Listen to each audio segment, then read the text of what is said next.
David, welcome to the show. How you doing?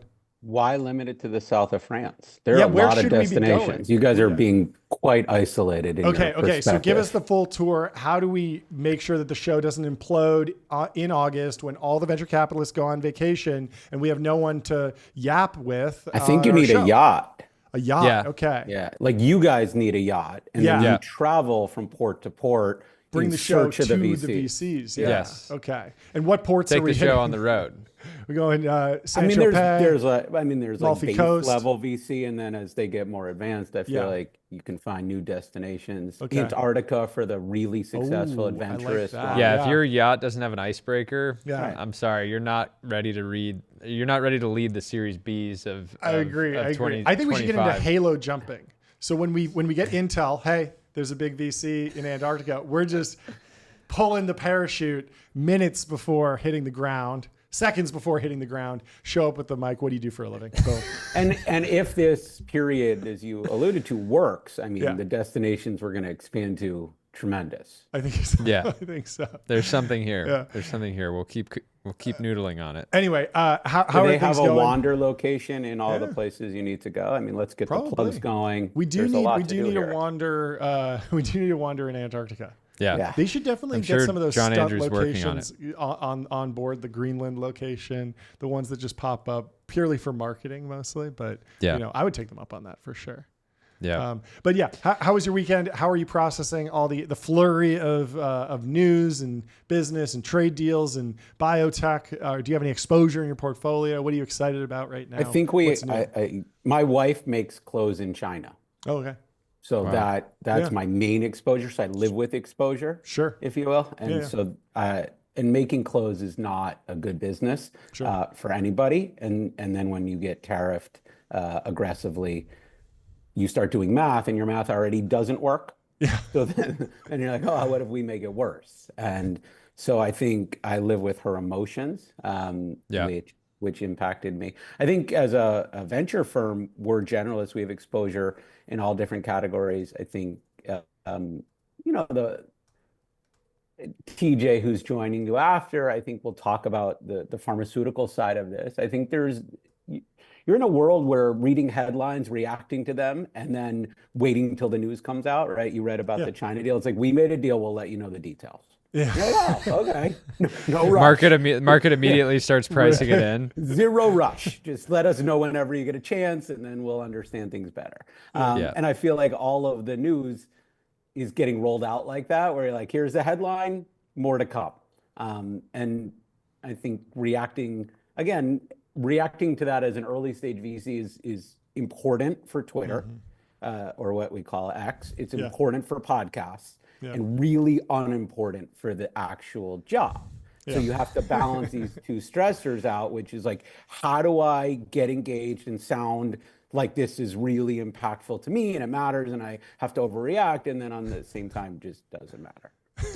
Well, I think for you, if you're a true contrarian, which every VC should be, Yes. everybody's bearish biotech, they've had a bunch of, issues over the years. You should just invest in like 30 new biotech companies today, even without any sort of real insider edge. We probably did. I was on an airplane today, and there's a chance that we did that happened? today. like 30 new deals. Yeah. We're investors in Zach Weinberg's Curie, which Oh, cool. in fact does 30 new biotech deals Yeah. There you regularly. go. So we have achieved your goal. Yeah, I think he's hopping on the show next week to give us his take on all the biotech Yeah. stuff. There's going to be three more It'll news be cycles. tame and chill. Yeah, I'm sure. Yeah, I mean, talk more about that idea of like patience in venture. There was this headline recently that Tiger Global, they got really stung during the ZERP era, but they're looking a lot better because they put a bunch of money in OpenAI, and that eventually seasoned. We saw the same thing with the FTX fund buying a big stake in Anthropic, and the deal winding up looking great over time. And they invested in Cursor too. Oh yeah, Cursor. No, is a OpenAI huge invested fund. in Cursor. Right. Yeah. OpenAI. Didn't FTX as well? Yeah, they might have. Yeah, I think so. so But they sold that. That got sold by the Yeah. liquidator. Yeah. It got sold in like the bankruptcy. No one knows who bought it. Which Yeah. Allegedly. That FTX's investment was not one of the best investments ever. It was the But person that who bought math it on out of the cursor math on Twitter that was shared made no sense. the Yeah. 200 to 500 million. That wasn't That's not right, how right? math works. Yeah. Yeah. Like there's no equation that equals that. Yeah. Like you can't get there. So I was confused by that, but I didn't want to keep my mouth shut. Maybe they Hey. invested like a $50,000 post money. We invested in the- 03 is in the- not very good at numbers yet. Yeah. We invested in the seed pre-seed of Cursor, and that math wasn't correct. Yeah. Okay. So Okay. I can tell you That's that. interesting. Otherwise, you but wouldn't be doing podcasts anymore. from a hotel room. Yeah. Yeah. I would be on my yacht. Yeah. Yeah. Yeah. I mean, speaking of like Cursor and just like the AI application market broadly, how are you thinking about demand from the hyperscalers for finding a dance partner in the application layer companies? There was a big meme for a while that all these companies are just going to get steamrolled by the foundation model companies. Now we're seeing deals get done. And I've been, arguing with Jordy about, what if there is a world where every hyperscaler needs a dance partner in AI, in the AI application layer, and there's just a flurry of M&A deals. That seems plausible, but Jordy's a little bit more hesitant about that. What's your take on how the M&A markets look for application layer AI companies in big tech now in the new era? I think application layer companies is a catch-all of so many different behaviors and paths in. Does every application layer company look the same? No. I think what you're looking at is in many ways a brand. And there is like a speed, momentum, and scale advantage to not being first mover, but to being fastest mover. Is there a barrier to switching like there has been historically in software? Probably not. But in many spaces, barriers haven't been the thing that defends winners. It has been brand, and it has been sort of recognition. And I think that piece has been underappreciated, and OpenAI is the perfect example of that, right? ChatGPT, the idea that like name it became a household. It's like hard to say. It's weird. I don't think technical people understand, like, why is that the name? But yet here it is, household name. It's very hard to disrupt that on a better model.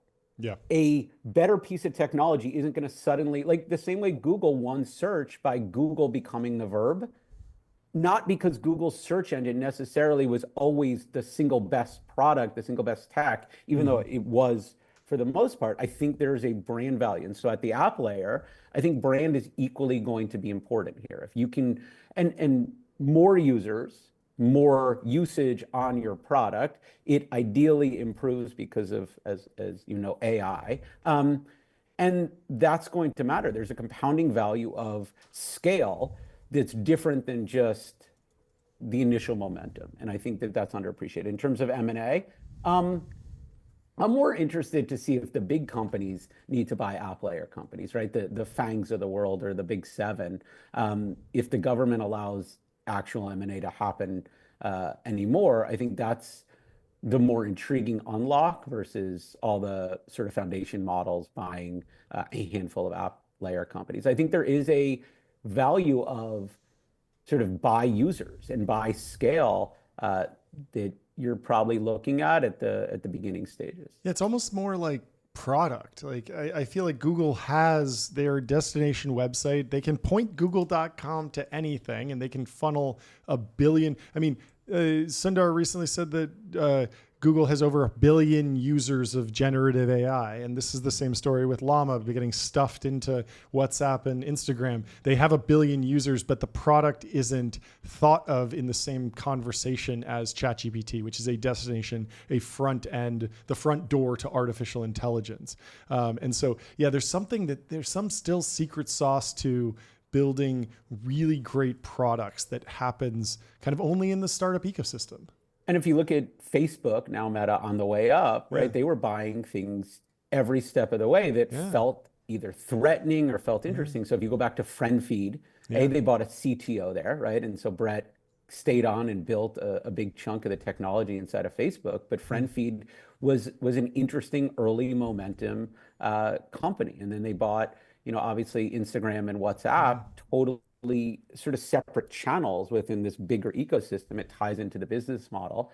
I look at those acquisitions as how you historically build companies in tech. If you go to this like previous 10-year period when the government sort of stopped allowing it, and valuations and founder expectations just became misaligned with acquirers, you saw so little M&A in terms of companies growing and getting bigger. And I think you're coming back into an era where the valuations of the foundation model companies, the valuations of the big tech public companies are so large that you can actually hit a founder expectation in terms of acquisition and not make as big of a dent. You're not paying, Twitter paid 10% of their equity for Surmise back in the day.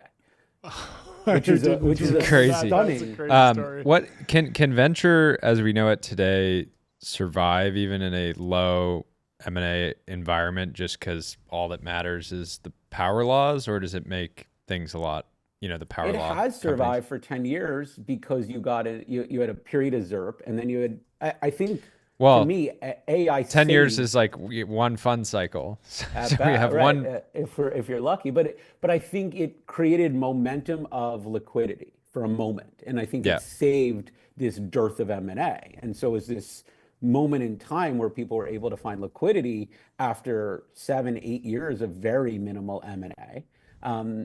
Do I think VC needs M&A as a secondary channel for exits? Yes. I think 15 years into my career, that was like a bet I've been mostly wrong on, is that there would be a lot of old companies buying new companies. I think AI might be a catalyst for that forcing function, right? If you are not able to buy software, you might have to buy companies to modernize. Yeah, it's super interesting, like playing back some of the other Facebook acquisitions. Like they bought Control Labs. Do you remember this? It's a wristband that could basically read your mind. And so if you pinched your fingers, it would pick up on the electrical signals and be able to put that into the computer and the VR face.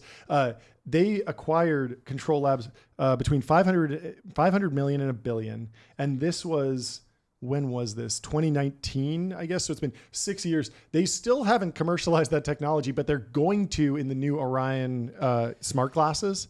And so just so much they patience. have, John. It's in the iPhone. When you squeeze it's like, give John more of this dopamine. Yeah. He likes it. But the iPhone is made by Apple. I don't know if you know that. Okay. Just want to clarify. But then Facebook was trying to buy a VR fitness app, and they got blocked.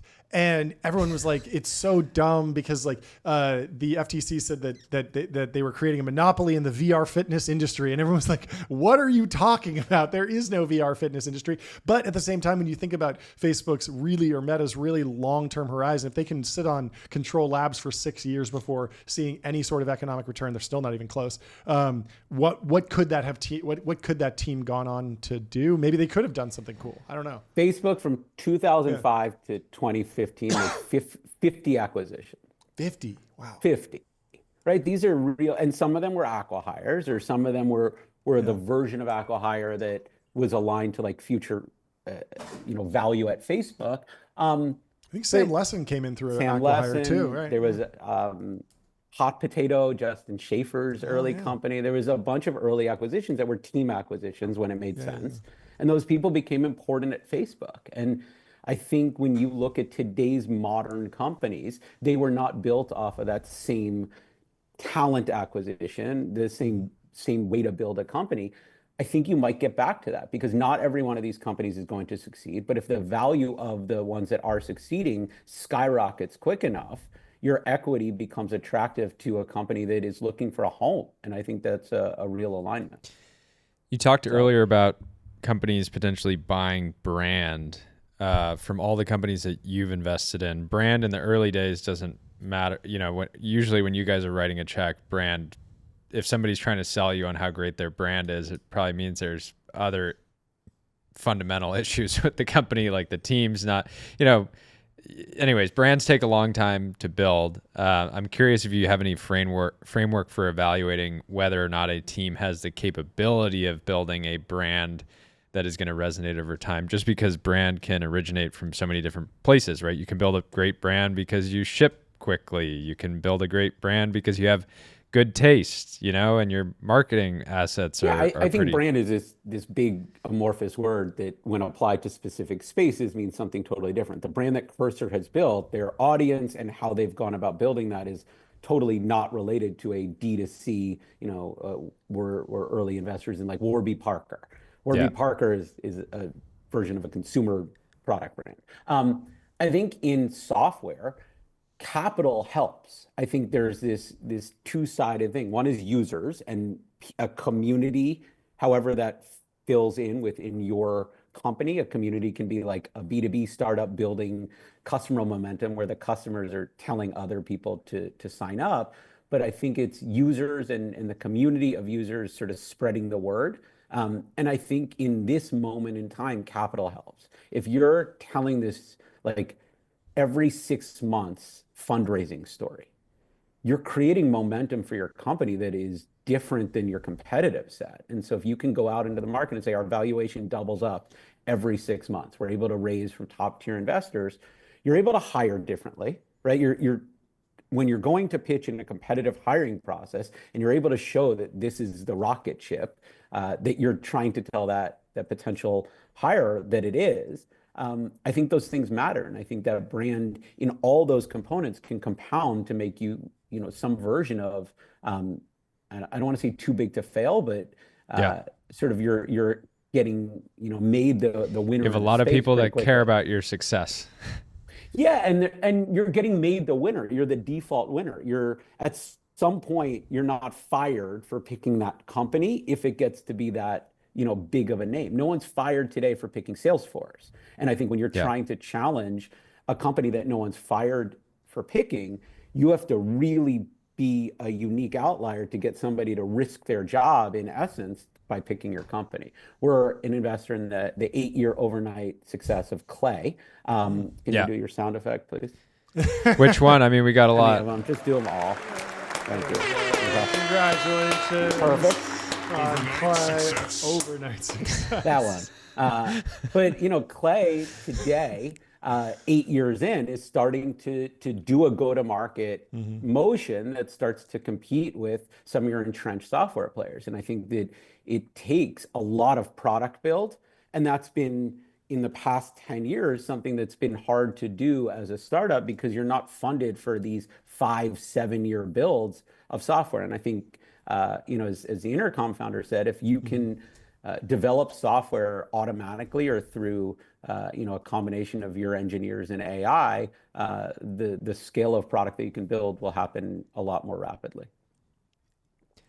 Tell us a story of meeting and investing in TJ back in the day, since he's coming on next. Good one. TJ, yeah. I met TJ. He must have been a rascal back then. I think Skype. To be fair, Skype? It wasn't Zoom. It had like it wasn't like Google Meets. It was pre all that, so it had to be Skype. Yeah. And I was in the room with, I believe TJ's like first employee, not TJ, and not Elliot. So it's like the first employee was physically in the room, and he Skyped in. Luckily, TJ. And TJ and I really liked each other, but we didn't meet for like 4 or 5 months after. We Skyped and I invested. So it's been a journey. We were the first investor in PillPack in that original. He was in Techstars in Boston, and that's how I met him. Thank you. It really feels good when you get the sound effect. You got to work for it. It just brings the energy level like way up. Dopamine hit. You feel like as a VC, it takes a long time to get feedback, and this is like really immediate. Yes. All you had to do is do something 10 years ago. Exactly.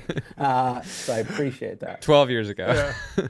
It's a thankless job, venture capital. So and then watching TJ's journey and then tricking TJ into becoming a VC, it's probably a point of pride in my career and watching him thrive, being able to ski, golf, and invest all at the same time, which is complicated. First to do it. No, it's funny with TJ. I gotta ask him about this when he comes on. But it's like I don't know if I've met I've met anyone who's a VC who hates VC broadly as much as TJ. Like he seems like he has like a disdain for it. He has a pride in it. Yeah. He has a pride in how much disdain he has for the profession. But I think part of it, he gets some ability to kind of laugh at the industry, given that, you know, he got to a $1 billion outcome. He's a great founder. $1 billion outcome less than 5 years. He knows something about an industry that no one else knows about. And his company got to $1 billion of revenue in less than 10 years. And so I think you get the ability to kind of just laugh at everybody. Powering Amazon's pharmacy. Like it's still a product in the world. And I think his ability to have seen the inside of one of the biggest companies in the world and then operate there, which he also found funny, I think gives him this unique insight as an investor to really have a top-down look at the healthcare system and a bottoms-up as you built a startup by competing against the world, and then sitting inside of Amazon, you got to see sort of the world operate at scale. I think it's a unique perspective. So, did you see Business Insider's new list of the 100 best early stage venture capitalists? It's my dream in 26 to be on that list. Do you feel like you got snubbed? What happened? They went to him and they said, term? David, we know you're really number one, but you got to pay us 7 figures. Well, it was ultra competitive this year, as I don't know if you saw, but Peter Thiel just barely made the list. He's at 67. Mark Andreessen didn't make it at all. So you're in reasonable company. I mean, it's a data-driven list. Yes. And nothing is more truthful in venture than data. It's hard to argue that, random PitchBook and Crunchbase data isn't the correct outcome for rankings. Yes, exactly. Yeah.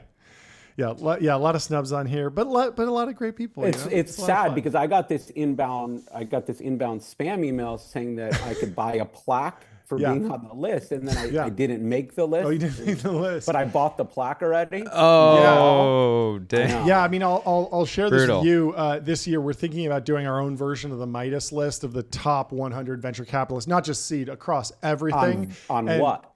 Just the top venture capitalist TBPN's version of the Midas list. But what's the criteria? Vibe? Well, I mean, mostly we're putting out a simple call if you want to be included in the list. Packages start at 100K and go up from there. So you can reach out to sales@tbpn.com if you're interested in being included. If you're a venture capitalist and you're listening, we'd love to include you in the list of the best venture capitalists. We accept credit card and wire transfer. So and everybody was worried about how you guys are going to monetize it. Yeah. Exactly. Yeah. We figured it out really quick. I mean, year one, you cracked the code. Yeah, I mean, this is like the old $1 million webpage. Do you remember that, where you pay $1 per pixel? What was that? You accept equity. We'll take a stake in your management company. Give us. We'll take a stake in your life's work to be on the list for this year. This could be a new secondary market too. There's a lot of opportunities here. Potentially. Anything else top of mind, Jordy? Oh, I was going to go through the timeline. Let's do it. And so I have a post here. I want you to react to it, David. I thought we were going to go through the top 100. Top. We'll go. Yeah, and you can go long, short. You can go on the record and go long, short every single the top 100. That'd be great for your brand. It's a list of the best venture capitalists, and Mark Andreessen didn't make the list, but Mark Benioff did. And I don't think anyone from Sequoia did either. Oh, no.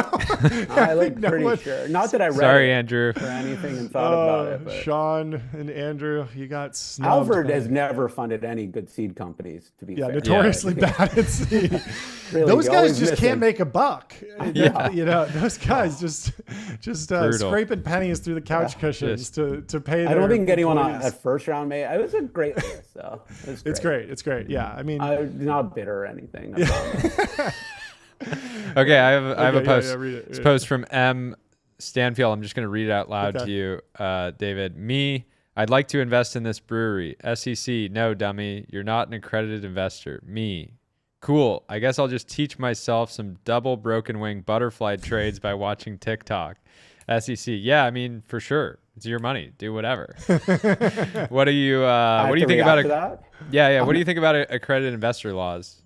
Oh, I didn't know where this is. I thought that I have to fund a brewery. We funded a nicotine company, so it felt like in the same vibe. Similar. Accredited investor. Look, like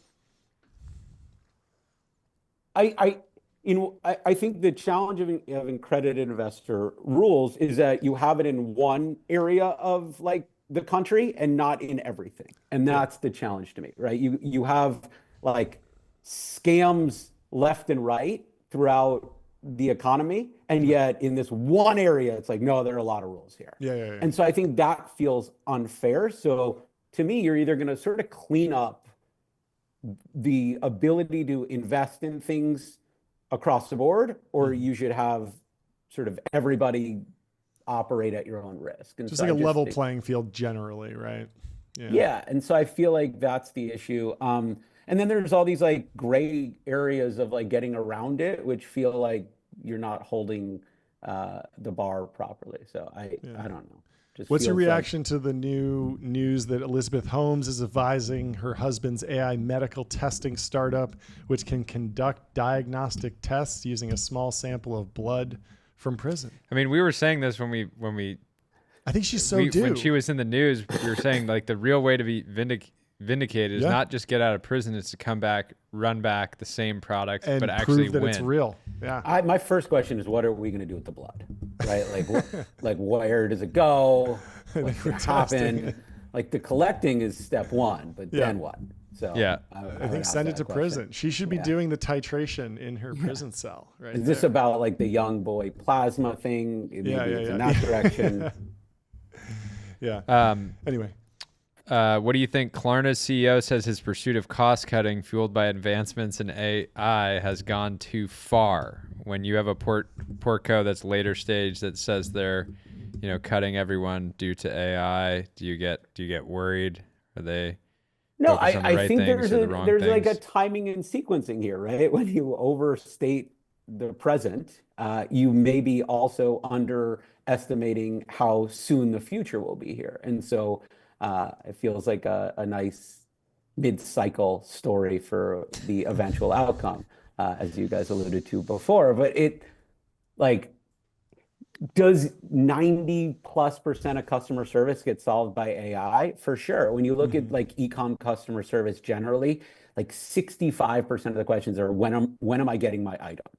That feels like you can automate that, right? And then you start going to the next chunk of things, and there's like 3 to 10% that feels like you actually need to think about how you respond here. And even in those situations, it's typically some version of a save. And so I think as you get to customer service across most companies, that becomes relatively automatable sooner versus later. The idea that we need to announce that we're going to let go of a lot of people because AI is magical today might be a stretch. You thoughtfully informed us that the iPhone is made by Apple. Do you have any reaction to the news of the new Apple products that are launching? They're potentially a curved iPhone without any cutouts in the display. New Meta Ray-Bans competitors, new Apple glasses, and then Apple Intelligence developments. Are you the type of person that lines up to buy the latest Apple product? Do you like drive it for a couple VCs, of weeks? Big line guy over here. I want to stay focused on being a VC. Sure. So smart home, right? Yeah. You didn't mention the screen that goes in your house, which I think for every VC is just like a pipe dream to have screens everywhere. And so that is another one of the products that is rumored to be coming out. A new Apple TV. We're at like 6 years later. New Apple TV. So there's a lot of opportunity here to spend a lot of money. The foldable phone confuses me. Yeah. Why? I don't know. I don't need to fold it. Well, I feel like there's an iPhone. There's like a baby iPhone for little hands. Then there's the big iPhone for bigger hands. Then there's a little iPad. And a big iPad. So the foldable phone is like have you seen the demos in China where it's 3 phones stacked together to the size of one phone that you unfold and you get a tablet? That's pretty cool, right? So then I have a iPad. Yeah, but in your pocket. I just want to be able to, you can put a newspaper in your back pocket and you pull out the newspaper and you pull it out. That could be just kind of a cool bit. This is interesting. They say that Apple's pushing into robotics, which will include a tabletop machine with a robotic arm that would feature an What AI does the arm assistant. do? I don't know. I assume it can like juggle for you or something. Yeah, I or have it no gets idea. you beverages. Gets I you feel like that's the beverages? other, VC pipe dream Beer of like the me, robot Apple. that just brings you stuff. Yeah, beer me, Siri. Right. I like it. Anyway, this was a fantastic conversation. Thanks so much. He's for gonna stopping hang by. out for a minute to say hi to Cool. TJ. Okay. I just yeah, want to let's see what bring in TJ's TJ. facial hair I have looks like today. I have one more Yeah, post from a former employee do it.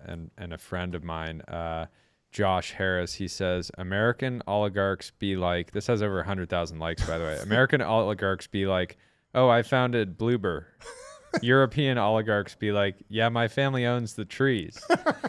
Have you found much success on the LP side in Europe? Do you go Is this there? At all? Josh Harris from Apollo? What's that? Is this Josh Harris from Apollo or No, Josh Harris. He was an EIR at Okay. Paradigm, and I is was now. afraid of Apollo, so I don't want to say anything. Yeah. Just clarifying. And you don't mess with private equity people ever. It's like a real cardinal rule. We have a great, mostly domestic LP base. Okay. Damn. I punted. No tree. But no TJ, tree. I Big think tree. The tree. TJ at Matrix. Yeah. Never know. Big tree LP base. Yeah. Big trees. I talked all to a over lot of that VCs fund. that are raising new money from LPs in Pyongyang, getting North Korea. The final LPs, frontier. The final frontier. And They say- Antarctica. That's yeah, why they're there Antarctica's in the big. summer. Yeah, exactly.